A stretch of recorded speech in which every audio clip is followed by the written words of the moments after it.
suaranya seringkali terdengar memecah kesunyian di balik remang cahaya lampu teras atau di sudut plafon yang terlupakan. Sebuah repetisi ganjil yang namanya dipinjam dari suaranya sendiri, Tokek. Kita mengenalnya sebagai penghuni bayang-bayang, makhluk yang kehadirannya seringkali dianggap sebagai mitos pembawa keberuntungan atau sekadar gangguan di tengah malam. Namun, di balik kulitnya yang berbintik jingga dan matanya yang tak pernah berkedip, alam sedang mempertontonkan sebuah mahakarya tentang cara bertahan hidup dalam kesunyian. Tokek adalah pengingat bahwa untuk menguasai dunia, kita tidak perlu selalu berada di bawah sorot lampu. Terkadang, kekuatan sejati justru tumbuh subur dalam kegelapan yang terabaikan.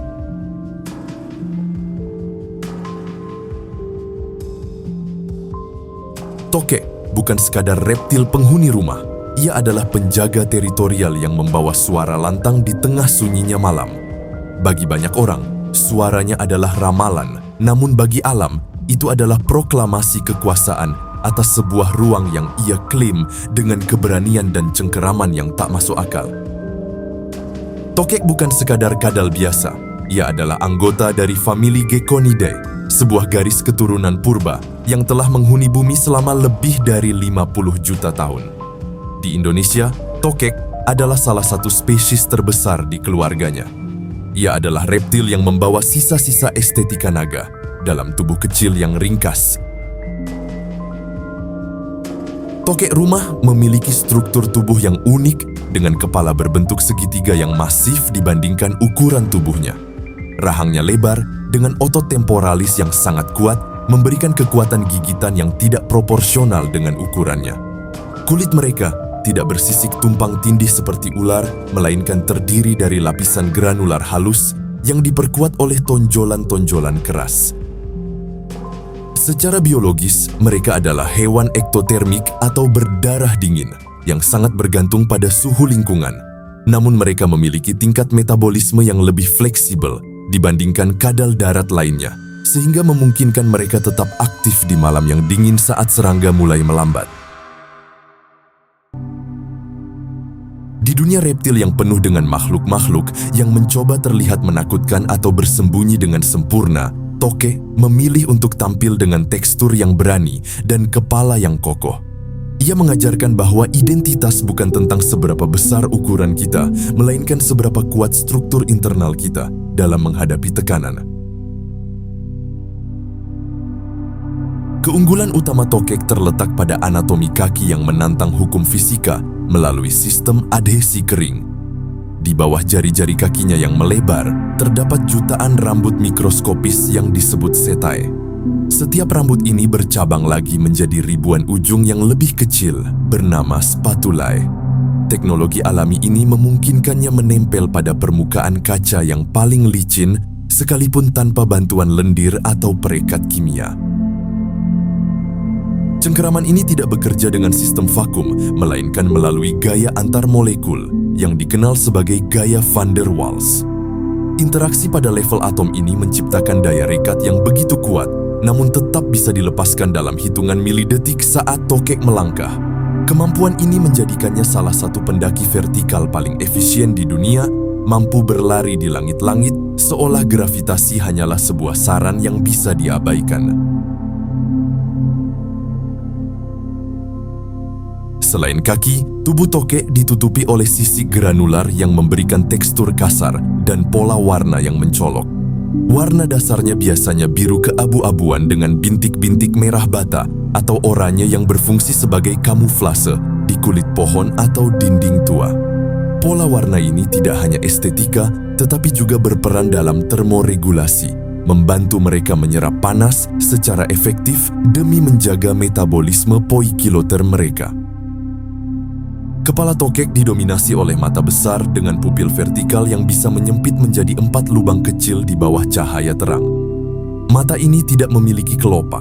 Sebagai gantinya, terdapat lapisan transparan pelindung yang disebut spectacle.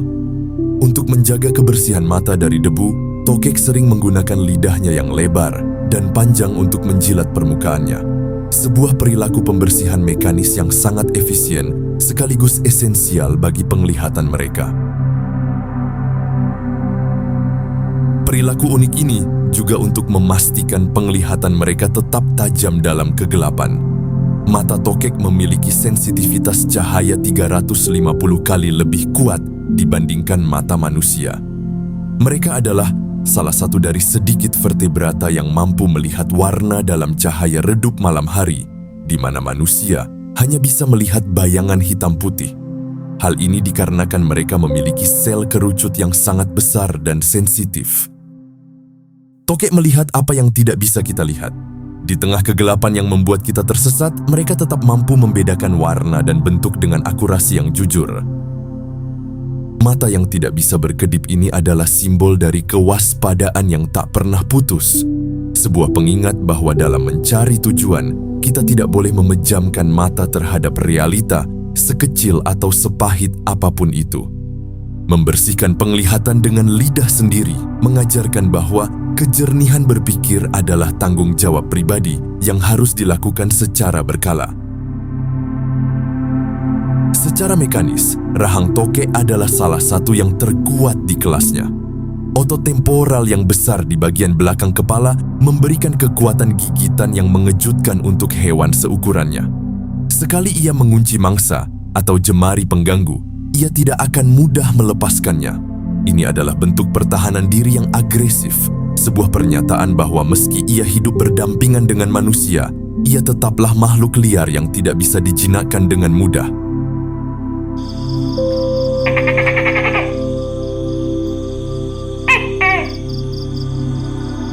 Suara tokek yang khas bukan sekadar bunyi acak, melainkan alat komunikasi lintas jarak yang sangat canggih. Bunyi ini dihasilkan melalui laring yang memiliki pita suara sejati, sebuah fitur yang cukup langka di kalangan reptil. Suara ini memiliki intensitas desibel yang tinggi, dirancang untuk menembus kepekatan malam dan menginformasikan keberadaan individu tersebut kepada pesaing atau calon pasangan dalam radius puluhan meter. Dalam setiap rangkaian suaranya, tokek biasanya mengawali dengan bunyi desisan atau kokok sebelum masuk ke nada utama yang lantang. Puncak suara tokek ini berfungsi sebagai penanda teritorial yang sangat tegas. Melalui frekuensi ini, seekor jantan menyatakan kepemilikannya atas sebuah dinding atau pohon, memperingatkan jantan lain bahwa area tersebut sudah memiliki penguasa yang siap bertarung jika batas-batas tersebut dilanggar.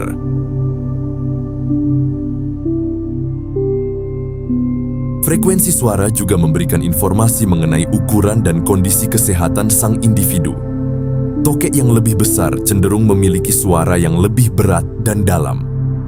Interaksi akustik ini meminimalkan terjadinya konfrontasi fisik yang berisiko cedera. Hanya dengan mendengar suara saingannya, seekor tokek yang lebih kecil mungkin akan memilih untuk menyingkir tanpa perlu bertarung, menjaga harmoni dalam tatanan hierarki sosial mereka. Bagi sebagian manusia, suara tokek sering dianggap sebagai pembawa keberuntungan atau ramalan nasib tergantung jumlah hitungannya. Namun, dalam perspektif biologis, ini adalah perilaku penghematan energi. Berteriak jauh lebih aman daripada berkelahi. Suara itu adalah perisai suara yang membentengi rumahnya, memastikan bahwa dalam kegelapan yang pekat, setiap makhluk di sekitarnya akan tahu siapa yang memegang kendali atas langit-langit dan sudut-sudut ruangan tersebut. Ini adalah gambaran tentang integritas suara di tengah sunyi. Tokek tidak berteriak sepanjang waktu. Mereka menunggu momen yang tepat saat sunyi sudah cukup dalam untuk memperdengarkan jati diri mereka. Dalam pola kehidupan, suara kita adalah representasi dari batas-batas kita. Tokek mengajarkan bahwa memiliki suara berarti memiliki tanggung jawab untuk menjaga ruang hidup kita. Kita tidak perlu terus-menerus berteriak untuk menunjukkan eksistensi. Namun saat-saatnya tiba, pastikan suara kita cukup jelas untuk menetapkan batasan. Integritas adalah tentang konsistensi antara siapa kita dan apa yang kita sampaikan ke dunia. Teriakan tokek di tengah malam adalah pengingat bahwa di dunia yang luas ini, setiap makhluk memiliki hak untuk didengar, asalkan mereka memiliki keberanian untuk memecah kesunyian. Tokek juga memiliki kemampuan pendengaran yang sangat sensitif melalui membran timpani yang terlihat jelas di sisi kepala. Menariknya, jika kita melihat ke dalam mulut tokek saat terbuka ke arah cahaya, kita bisa melihat tembus dari satu sisi telinga ke sisi lainnya. Kesederhanaan anatomi ini justru menghasilkan kepekaan yang luar biasa terhadap getaran frekuensi rendah, memungkinkannya dapat mendeteksi pergerakan mangsa atau ancaman jauh sebelum mereka terlihat.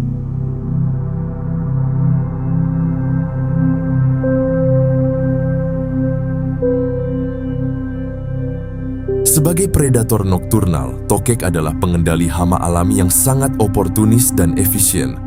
Di malam hari, mereka akan menunggu dengan sabar di dekat sumber cahaya yang mengundang serangga. Strategi berburu mereka adalah perpaduan antara kesabaran statis dan ledakan kecepatan kinetik. Mereka mampu mematung selama berjam-jam, menyatu dengan bayangan, sebelum melakukan serangan kilat yang hanya berlangsung dalam hitungan detik. Menu utama mereka meliputi serangga besar seperti belalang, jangkrik, kecoa, hingga lalat. Namun, tokek dewasa yang besar tidak ragu untuk memangsa makhluk yang lebih besar, seperti cicak kecil, tikus muda, atau bahkan burung kecil jika kesempatan itu muncul. Kekuatan rahang mereka memungkinkan mereka untuk meremukkan eksoskeleton serangga yang paling keras sekalipun, memastikan nutrisi terserap sempurna untuk mendukung ukuran tubuh mereka yang masif. Proses pencernaan tokek didukung oleh suhu lingkungan yang stabil.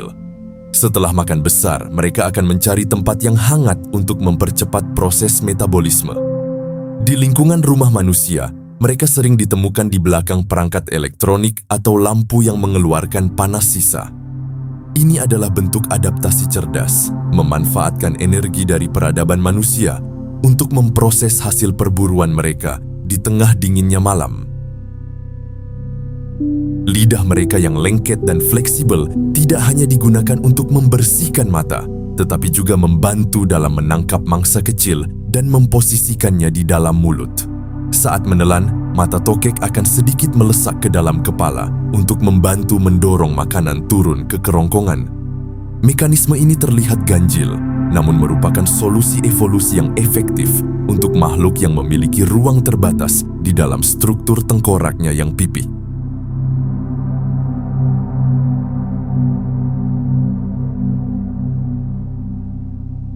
Hidup seringkali memaksa kita pada pilihan yang mustahil, kehilangan segalanya atau kehilangan sebagian untuk menyelamatkan sisanya. Tokek adalah maestro dalam seni melepaskan. Saat maut datang dalam bentuk cengkeraman predator, mereka tidak hanya melawan, mereka melakukan sebuah pengorbanan mekanis yang dramatis yang kita kenal sebagai autotomi. Autotomi kaudal, salah satu mekanisme pertahanan diri yang paling dramatis, yaitu kemampuan untuk memutuskan ekor sendiri saat terdesak. Ketika predator berhasil menangkap bagian belakang tubuhnya, tokek akan mengontraksikan otot di titik retakan khusus pada tulang ekornya. Ekor yang terlepas tersebut akan terus bergerak-gerak secara liar akibat aktivitas saraf otonom. Sebuah taktik pengalihan perhatian yang memberi waktu bagi sang tokek untuk melarikan diri ke celah yang aman. Ekor yang putus bukan berarti kehilangan permanen, melainkan sebuah investasi keselamatan. Kehilangan ekor memiliki konsekuensi biologis yang berat, karena ekor tokek berfungsi sebagai gudang penyimpanan lemak dan energi utama. Tanpa ekor, kemampuan tokek untuk bertahan hidup di musim sulit atau selama masa reproduksi akan menurun drastis. Oleh karena itu, autotomi selalu menjadi pilihan terakhir yang hanya diambil dalam situasi hidup dan mati. Setelah ekor terlepas, proses regenerasi segera dimulai melalui aktivasi sel punca di area luka. Dalam beberapa minggu, ekor baru akan mulai tumbuh, namun strukturnya tidak lagi identik dengan yang asli. Tulang ekor yang semula terdiri dari ruas-ruas tulang belakang akan digantikan oleh batang tulang rawan yang solid.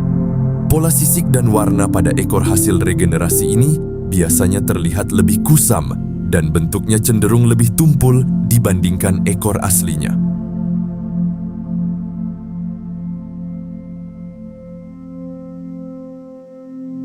Selama masa pertumbuhan kembali, tokek harus meningkatkan asupan nutrisinya untuk membiayai energi pembangunan jaringan baru.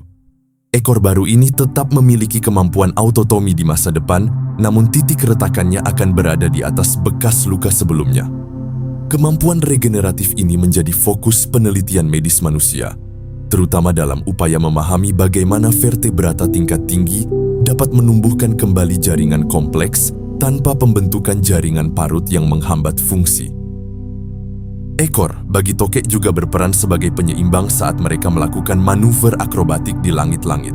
Saat terjatuh, mereka menggunakan ekornya sebagai kemudi di udara untuk memastikan tubuh mereka mendarat dengan kaki terlebih dahulu. Kehilangan ekor akan mengganggu keseimbangan dinamis ini secara signifikan. Maka, meskipun ekor bisa tumbuh kembali, tokek akan menjaga aset berharganya ini dengan sangat hati-hati melalui kewaspadaan yang tinggi terhadap lingkungan sekitar.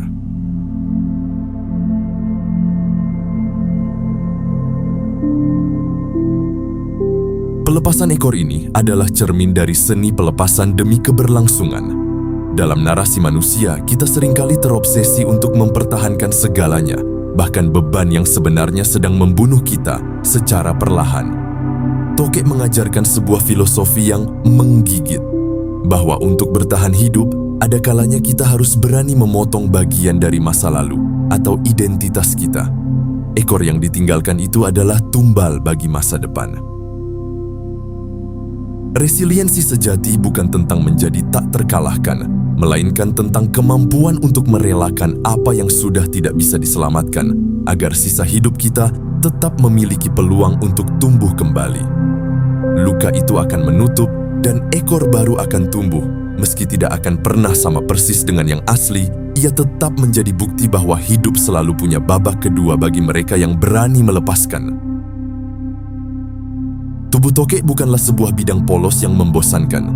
Ia adalah sebuah mahakarya visual yang dipenuhi bintik-bintik jingga kemerahan di atas dasar kulit abu-abu kebiruan.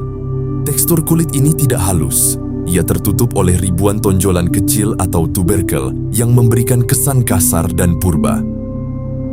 Pola bercak pada kulit tokek berfungsi sebagai kamuflase disruptif. Di alam liar, pola ini memecah garis tubuh tokek sehingga menyatu dengan kulit pohon yang berlumut atau dinding batu yang tidak rata. Menariknya, tokek memiliki kemampuan terbatas untuk mengubah kecerahan warna kulit mereka, meski tidak sedramatis bunglon, tergantung pada intensitas cahaya dan suhu lingkungan. Selain itu, kulit mereka bersifat hidrofobik, menolak air. Struktur mikroskopis pada kulitnya membuat tetesan air atau embun segera menggelinding jatuh, membawa serta kotoran dan bakteri. Ini adalah sistem pertahanan diri yang krusial untuk mencegah infeksi jamur di lingkungan tropis yang lembab. Ini adalah cermin dari keaslian dalam penyamaran. Kita seringkali ingin terlihat seragam agar bisa diterima oleh lingkungan. Namun, tokek mengajarkan bahwa bercak atau perbedaan yang kita miliki, sesuatu yang mungkin kita anggap sebagai noda, sebenarnya adalah alat pelindung diri yang paling efektif. Keunikan kita adalah strategi untuk bertahan di tengah dunia yang penuh predator. Menjadi berbeda bukan berarti kita salah tempat. Itu berarti kita sedang menyesuaikan diri dengan cara yang paling cerdas agar tidak mudah dihancurkan oleh keadaan.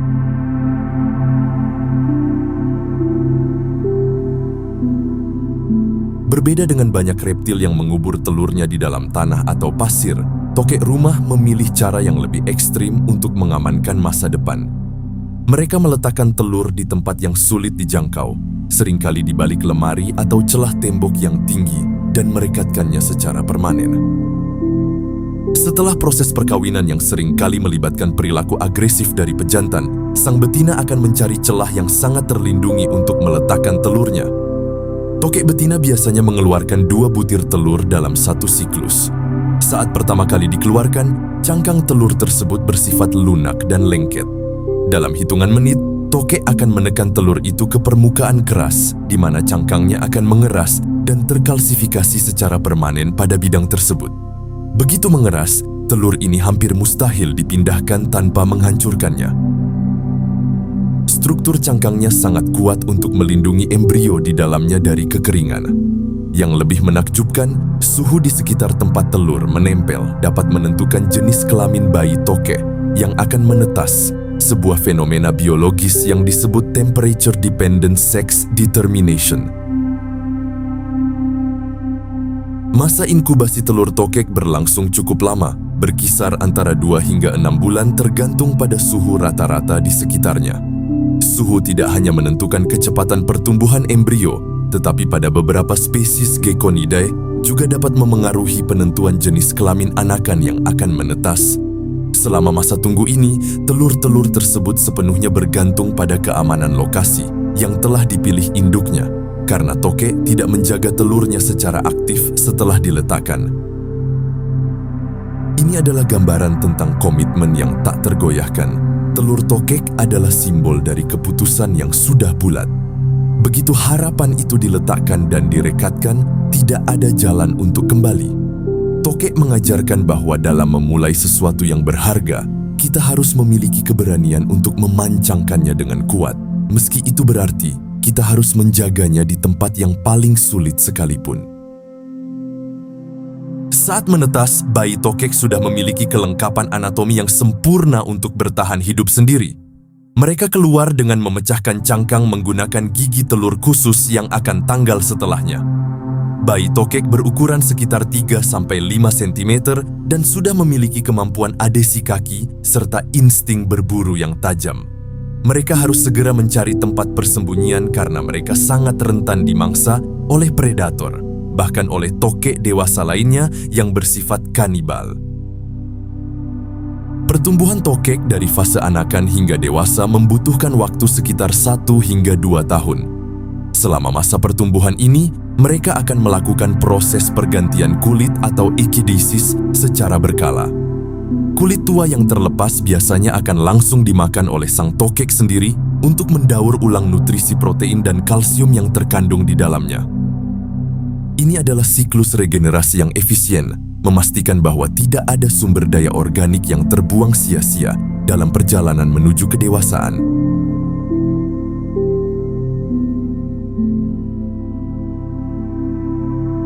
Di balik gerakan yang tampak lamban dan penuh kehati-hatian, tokek adalah predator penyergap yang mematikan. Mereka tidak memburu dengan kepanikan, mereka berburu dengan presisi.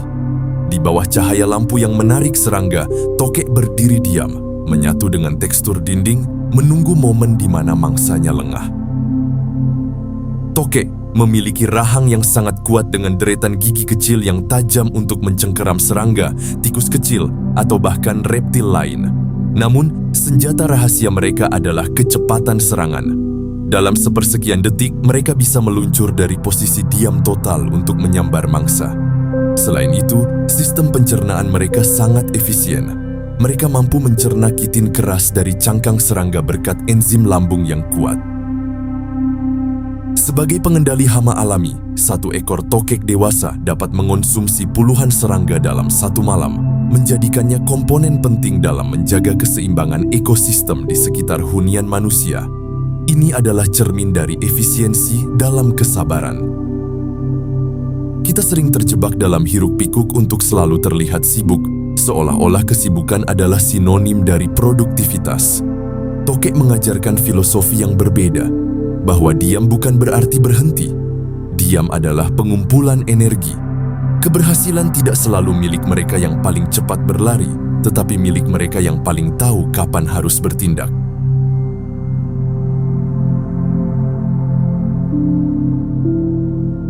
Tokek adalah penyintas yang luar biasa berkat kemampuannya beradaptasi dengan perubahan lingkungan yang diciptakan manusia.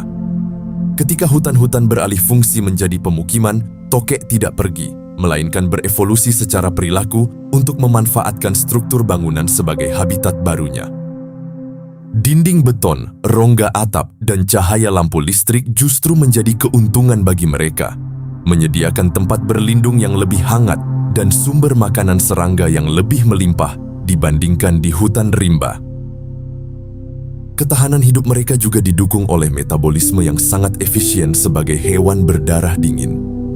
Dalam kondisi di mana makanan sulit ditemukan, tokek dapat memperlambat metabolisme tubuhnya dan mengandalkan simpanan lemak di ekornya untuk bertahan hidup selama berminggu-minggu tanpa makan.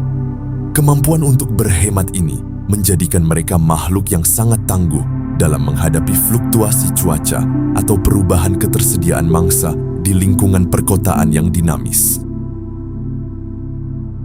Meskipun terlihat lamban saat diam, tokek memiliki kewaspadaan sensorik yang bekerja 24 jam. Sistem pendengaran mereka mampu menangkap frekuensi getaran terkecil dari langkah kaki predator, sementara penglihatan malam mereka yang 350 kali lebih sensitif dari manusia memastikan tidak ada gerakan mangsa yang luput dari pantauan. Adaptasi sensorik ganda ini memungkinkan mereka untuk tetap dominan di lingkungannya, menjadikannya puncak rantai makanan kecil di dalam ekosistem rumah kita. Di akhir hari, tokek adalah pengingat bahwa alam liar tidak pernah benar-benar jauh dari kita. Ia hanya bersembunyi di balik lemari atau di atas plafon, menjalankan fungsi ekologisnya dengan setia. Keberadaannya adalah jembatan antara dunia purba dan masa kini, sebuah entitas yang tetap memegang teguh identitasnya sebagai predator akrobatik, meskipun dunianya telah dikelilingi oleh tembok semen dan kabel listrik. Selama malam masih datang, suara lantangnya akan terus bergema, menjaga kedaulatan di ruang-ruang gelap yang kita lupakan. Selama tokek masih menggema dari balik bayang-bayang, ia adalah pengingat bahwa di rumah kita, yang paling modern sekalipun, alam masih memiliki mata yang mengawasi dan suara yang menjaga keseimbangan dalam diam. Pada akhirnya, tokek adalah narator yang jujur tentang ketabahan. Dari jemari nanonya yang menantang gravitasi hingga suaranya yang memecah gelap, ia mengajarkan bahwa hidup adalah tentang menemukan pijakan di tempat yang paling mustahil sekalipun. Mereka tidak meminta untuk dipuja, mereka hanya meminta ruang untuk tetap ada. Karena di dunia yang semakin bising dan bergerak cepat ini, kita butuh pengingat dari sudut-sudut plafon, bahwa untuk tetap tegak, terkadang kita hanya perlu diam, mendengarkan, dan percaya pada cengkeraman kita sendiri di tengah badai yang tak kunjung usai.